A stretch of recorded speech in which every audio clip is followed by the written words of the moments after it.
जय माता की दोस्तों। माता रानी की कृपा आप सभी लोगों को सदा और सर्वदा बनी रहे। दोस्तों आज की वीडियो में हम लोग बात करेंगे प्रदोष। प्रदोष व्रत क्या है, प्रदोष क्या है और किस प्रकार से करें, प्रदोष व्रत की कथा क्या है दोस्तों। तो आज की वीडियो में हम लोग बात करेंगे कि कब से ये प्रथा चली आ रही है या फिर कब से ये प्रदोष व्रत का विधान चला आ रहा है। इन सब विषयों पर हम लोग बात करेंगे दोस्तों। और किस व्रत को, किस दिन के व्रत को क्या बोलते हैं और क्या लाभ मिलता है, इस पर भी हम लोग आज की वीडियो में चर्चा करेंगे दोस्तों। तो दोस्तों उम्मीद करते हैं कि वीडियो की जानकारी बहुत ही अच्छी होने वाली है। तो आपसे उम्मीद करते हैं कि पूरी जानकारी लेके ही यहाँ से जाएंगे। आधी अधूरी जानकारी का कोई मतलब नहीं निकलता दोस्तों। फिर दोस्तों कोई भी जानकारी इस वीडियो में अच्छी लगे तो लाइक तो अवश्य ही करें। लाइक ही एकमात्र ऐसा जरिया है कि हम लोगों को पता चलता है कि आपको वीडियो अच्छी लगी। फिर दोस्तों वीडियो अच्छी लगे तो अपने फ्रेंड्स और फैमिली में ज़्यादा से ज़्यादा शेयर भी करें ताकि हम और आप मिलकर दूसरों की मदद भी कर सके दोस्तों। फिर आप अभी तक मेरे चैनल पर नए हैं तो मेरे चैनल को सब्सक्राइब कर लें और बेल नोटिफिकेशन तो अवश्य ही दबाएं ताकि आने वाली वीडियो की जानकारी आपको समय से मिल सके दोस्तों। फिर माता रानी के नाम का कमेंट बॉक्स में जयकारा अवश्य लगाएं, हम और आप मिलकर एक सकारात्मक ऊर्जा का संचार कर सके वातावरण में दोस्तों।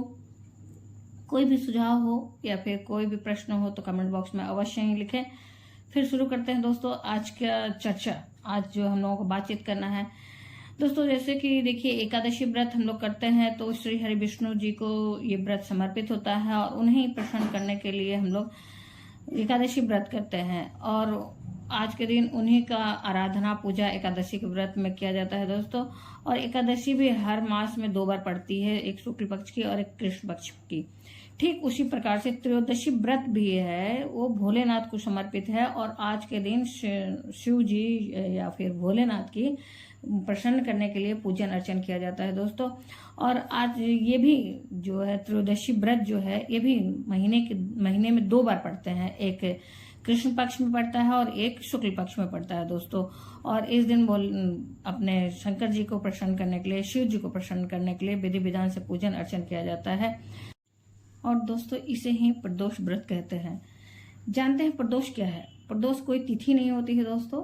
प्रदोष एक समय होता है जो कि दिन के खत्म होने के और रात्रि के शुरू होने के जो संधि काल होती है उस समय को प्रदोष काल कहते हैं। जैसे कि सूर्य अस्त हो रहा है और चंद्रमा निकलने वाला है तो उस समय के बीच का जो मध्य काल होता है उसे प्रदोष काल कहते हैं। जैसे कि आप मान लीजिए कि सूर्य अस्त के 1 घंटा पहले से लेके लगभग 1 घंटा पहले और सूर्य अस्त होने के लगभग 1 घंटा बाद के समय को प्रदोष काल कहते हैं दोस्तों। तो इसी काल में त्रयोदशी व्रत की पूजा होती है विधि विधान से और उसी समय की पूजा को, त्रयोदशी व्रत के ही पूजा को प्रदोष व्रत भी कहा जाता है दोस्तों। ये तो रहा है कि प्रदोष क्या है और अब हम बात करेंगे, आपसे चर्चा करेंगे कि ये इसका विधान क्या है दोस्तों, तरीका क्या है इस व्रत का और इसकी कथा क्या है, इसके बारे में हम लोग आप बात करेंगे दोस्तों। हम आपसे चर्चा करेंगे कि ये व्रत क्यों खास है और बहुत महत्वपूर्ण क्यों है और किन लोगों को ये व्रत करना चाहिए दोस्तों। तो ये तो हम लोग वीडियो के लास्ट में जानेंगे कि किनको करना चाहिए। तो दोस्तों पौराणिक मान्यताओं के अनुसार जब भगवान शिव ने चंद्रदेव को क्षय रोग हो गई थी और बहुत ही पीड़ा में थे, बहुत ही कष्ट में थे और इतना ज्यादा उन्हें तकलीफ हो रहा था कि उन्हें मतलब उनकी तो इच्छा थी कि उन्हें मृत्यु हो जाए।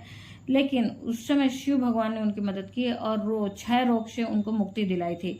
उस दिन भी त्रयोदशी का ही दिन था। जब दोस्तों त्रयोदशी के दिन भगवान चंद्रदेव को क्षय रोग से भगवान मुक्ति दिलाए, उस समय से मतलब श्राप से मुक्ति दिला दिए थे। चंद्रदेव को श्राप मिला था जिसकी वजह से उनको क्षय रोग हो गया था और उसी समय से ये त्रयोदशी व्रत प्रारंभ हुई और उसी समय से लोग मतलब इसे करने लगे। और उसी दिन से त्रयोदशी के दिन शिव जी को प्रसन्न करने के लिए आराधना पूजन सब कुछ विधि विधान से किया जाता है दोस्तों। प्रदोष व्रत को लेकर पौराणिक मान्यता है, जो पौराणिक तथ्य सामने आते हैं उनके अनुसार जब चारों तरफ अत्याचार होगा और दुष्ट शक्ति जो है हावी हो जाएगी और मनुष्य सिर्फ स्वार्थ की भावना से काम करेगा, उस समय जो मनुष्य भगवान शिव की आराधना करेगा त्रयोदशी के दिन वह सभी कष्टों से मुक्त हो जाएगा और वह मुक्ति प्राप्त कर लेगा दोस्तों। तो इसी प्रकार शिव चालीसा में वर्णित है, जैसे कि अक्सर हम लोग शिव चालीसा में पढ़ते हैं कि त्रयोदशी व्रत करे हमेशा ताकि तन नहीं रहे कलेशा। यह लाइन ही शिव चालीसा में आपने कई बार सुनी होगी दोस्तों, और इसी लाइन को लेकर यह व्रत बताया गया है कि जो मनुष्य इस व्रत को करता है उसे प्रदोष व्रत मतलब कहते हैं, और एकादशी से अलग होता है प्रदोष व्रत। एकादशी व्रत जो होती है उससे भिन्न होता है प्रदोष व्रत, क्योंकि देखिए ये प्रदोष व्रत है जो त्रयोदशी को पढ़ने वाले जो भी व्रत मतलब जिस दिन पढ़ता है उसके अनुसार इसके फल होते हैं, उसी के अनुसार इसके नाम भी होते हैं, उसी के अनुसार इसका महात्म्य भी होता है दोस्तों। ये बिल्कुल ही एकादशी से अलग है। जैसे त्रयोदशी कभी कभी सोमवार, मंगलवार, बुधवार, बृहस्पतिवार, शुक्रवार या शनिवार या रविवार को पड़ जाता है। तो दोस्तों जिस दिन भी मतलब पड़ा उसके हिसाब से इसका नाम भी हो जाता है। जैसे मान्यता है कि अगर रविवार को पड़ता है त्रयोदशी व्रत तो उसे भानु प्रदोष कहते हैं, और यह आयु वृद्धि और अच्छे स्वास्थ्य के लिए किया जाता है दोस्तों। इसी प्रकार सोमवार को जो पड़ता है व्रत वो सोम प्रदोष कहा जाता है, और यह अच्छे स्वास्थ्य के लिए किया जाता है और साथ ही इच्छा पूर्ति के लिए किया जाता है दोस्तों। मंगलवार को पड़ने वाले प्रदोष व्रत को दोस्तों भौम प्रदोष कहते हैं, और ये अच्छे स्वास्थ्य और असाध्य रोगों से मुक्ति के लिए किया जाता है। इसी प्रकार बुधवार को पड़ने वाले प्रदोष व्रत को सौम्य प्रदोष कहते हैं दोस्तों, और यह मनोकामनाओं को पूर्ण करने के लिए किया जाता है। गुरुवार को पड़ने वाले प्रदोष व्रत को गुरुवारा प्रदोष व्रत कहा जाता है, और इसको करने से शत्रुओं पर विजय प्राप्त होता है और शत्रुओं का नाश होता है दोस्तों। फिर शुक्रवार को किए जाने वाले प्रदोष व्रत को भृगुवारा प्रदोष व्रत कहा जाता है। इसको करने से सौभाग्य की प्राप्ति होती है और दाम्पत्य जीवन में शांति मिलता है दोस्तों, और दाम्पत्य जीवन जो होता है अच्छा चलने लगता है। शनिवार को पड़ने वाले प्रदोष व्रत को शनि प्रदोष कहते हैं, और ये पुत्र प्राप्ति और नौकरी प्राप्ति के लिए और अच्छे मतलब कहा जाए कि धन धान की प्राप्ति के लिए ये किया जाता है दोस्तों। मान्यता ऐसी है कि कोई व्यक्ति अगर 11 व्रत कर लेता है वह सभी रोगों से मुक्त हो जाता है। और आप भी ये व्रत करना चाहते हैं अगर, तो आप ये 11 या 26 की संख्या में इस व्रत को कर सकते हैं, ताकि आपकी हर मनोकामना पूर्ण हो जाए। तो दोस्तों आप भी अगर इच्छा रखते हैं तो इस आंकड़ा का आप ध्यान रखें। इस जो आंकड़ा मतलब ये शास्त्रों में बताया गया है उसके अनुसार आप व्रत कर सकते हैं। और दोस्तों ये व्रत बहुत ही संवेदनशील होता है, इसलिए इसे विधि विधान से करना चाहिए। इस व्रत को करने के लिए कुछ बातों का विशेष ध्यान रखना चाहिए दोस्तों, जैसे कि यह प्रदोष काल में करने का विशेष इसका महत्व मिलता है। तो दोस्तों इस व्रत को करने के लिए जो है कि आप प्रातः काल में उठ के ब्रह्म मुहूर्त में उठ के स्नान नित्य क्रिया से निवृत्त होने के बाद स्नान आदि करने के बाद अपने घर में तो पूजन अर्चन करें ही, लेकिन विशेष करके अगर शिवालय आप जाते हैं तो बहुत ही महत्व है, बहुत ही लाभ मिलता है। और कहा जाए कि अगर सुबह में नहीं जा पाते हैं तो कोई बात नहीं, लेकिन संध्या काल में पूजन करने के लिए अवश्य ही आप जाएं शिवालय में, और संध्या काल का विशेष ध्यान रखें। और जैसे कि आप संध्या काल में जब पूजन करने जाएं तो प्रदोष काल का जो समय होता है उसका विशेष ध्यान रखें। इसके लिए आप किसी कैलेंडर से पता कर सकते हैं कि कब सूर्यास्त हो रहा है, और फिर उसके बाद जैसे कि या तो फिर आजकल ऑनलाइन भी आप पता कर सकते हैं, या आपके घर के आसपास जो भी ब्राह्मण हो उनसे आप ये प्रदोष काल के मुहूर्त का पता कर सकते हैं कि किस समय पूजा करना है। और उस समय की पूजा के पहले आप स्नान आदि कर लें, स्नान आदि करके सारी तैयारी करें, और संध्या काल में भी भगवान का अभिषेक होगा, पूर्ण विधि विधान से पूजा होगा दोस्तों, इस बात का विशेष ध्यान रखें।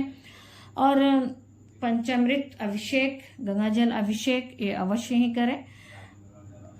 फिर उसके बाद दोस्तों इसे 2 प्रकार से करते हैं दोस्तों। कुछ लोग इसे सारा दिन फलाहार ग्रहण करते हैं और संध्या काल के पूजन के बाद एक मीठा अन्न ग्रहण करके इस व्रत का मतलब कहा जाए कि पारण कर लेते हैं। और कुछ लोग इस व्रत को ब्रह्म सूर्य योदय से लेके संध्या काल तो व्रत रहेंगे ही रहेंगे, और दूसरे दिन व्रत खोलते हैं। दूसरे दिन मतलब जिस दिन त्रयोदशी रहेगा उस दिन सारे दिन का व्रत रखेंगे, और दूसरे दिन भोजन ग्रहण करके सुबह में उठ के विधि विधान से पूजन अर्चन करने के बाद भोजन ग्रहण करते हैं दोस्तों। आप तो दोस्तों आप अपने सामर्थ्य के हिसाब से आप व्रत कर सकते हैं, या तो फलाहार सारा दिन रहिए और संध्या काल में पूजन करने के बाद, प्रदोष काल की पूजा करने के बाद आप एक अन्न, मीठा अन्न ग्रहण कर सकते हैं। या फिर अगर सामर्थ्य है, शक्ति साथ दे रही है, तो बहुत लोग इसे सिर्फ और सिर्फ मतलब जलाहार लेके भी करते हैं, तो उस तरह से भी आप कर सकते हैं। और दूसरे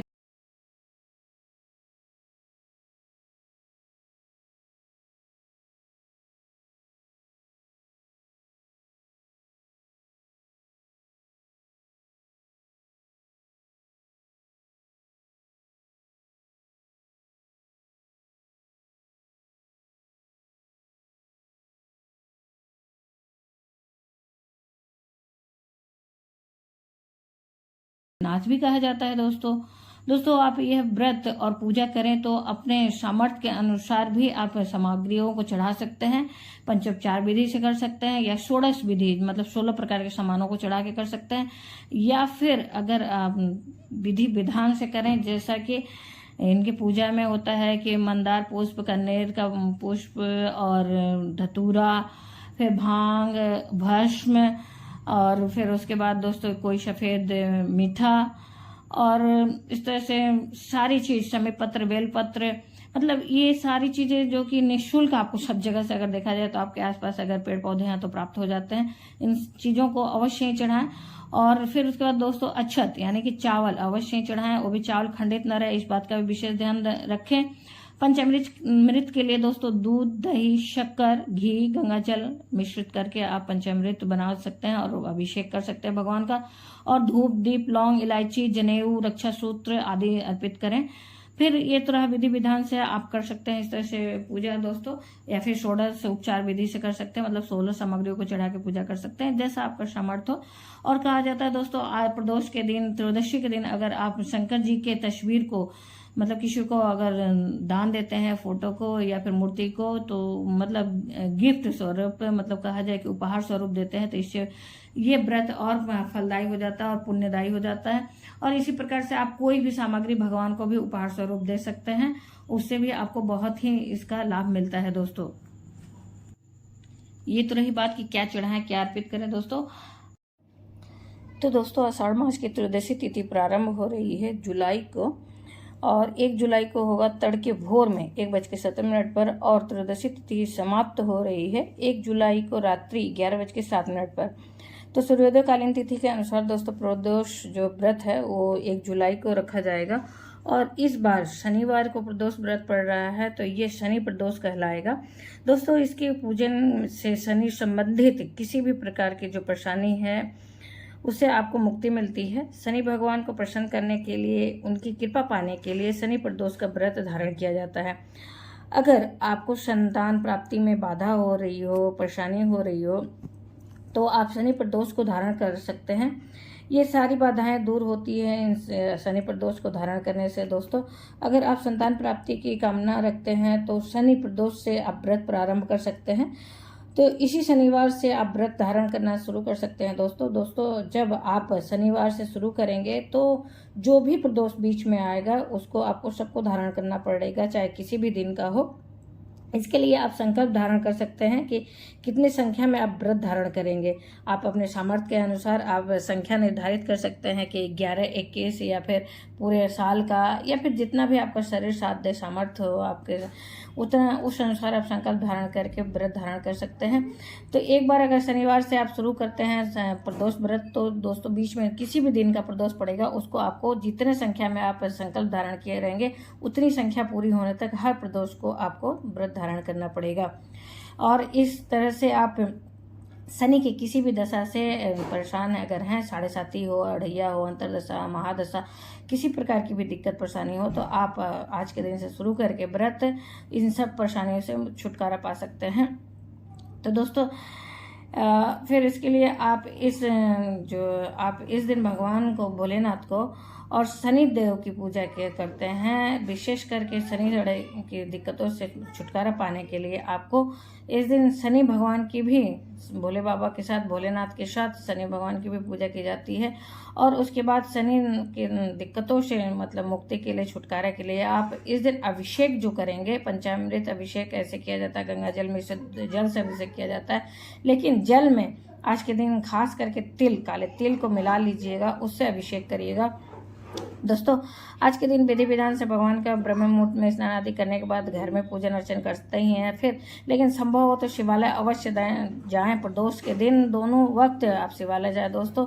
और आप अपने यहाँ का सूर्योदय सूर्यास्त के अनुसार जो शाम का सूर्यास्त होता है उस हिसाब से आप प्रदोष काल में जाके शिवालय में पूजन अर्चन कर सकते हैं। आज के दिन भगवान भोलेनाथ की विशेष कृपा पाने के लिए दोस्तों शिवालय अवश्य जाएं। और शाम के जो संध्या काल का जो समय होता है, प्रदोष काल का जो समय होता है, विधि विधान से पूजन अर्चन करें। अगर सुबह नहीं हो पाता तो कोई बात नहीं, लेकिन शाम को तो अवश्य जाए। और आज गंगा जल मिश्रित जल से अभिषेक करें, पंचामृत से अभिषेक करें और काला तिल मिश्रित जल से अभिषेक करें और भगवान के सारे प्रिय वस्तुओं को अर्पित करें। भांग, धतूर, मंदार और भस्म आदि सभी चीज़ों को अर्पित करें। और इस प्रकार से आप विधि विधान से पूजा करके भगवान का आशीर्वाद प्राप्त कर सकते हैं दोस्तों। तो दोस्तों ये तो रही बात कि हम मतलब किस तरह से भगवान का पूजा करें, और ये दिनों के अनुसार इसका नाम भी पड़ता है और दिनों के अनुसार इसका फल भी रहता है। तो शास्त्रों में जो हमारी महिमा है कि किनको धारण करना है, तो आइए जानते हैं कि किनको ये व्रत धारण करना चाहिए। अब हम बात करते हैं दोस्तों कि किन्हें करना चाहिए, कौन इस व्रत को कर सकता है। तो दोस्तों देखिए, शास्त्रों में इसकी महिमा बहुत ही वर्णित है, इसकी चर्चा बहुत ही है, इसके मान्यता बहुत है इस व्रत की दोस्तों।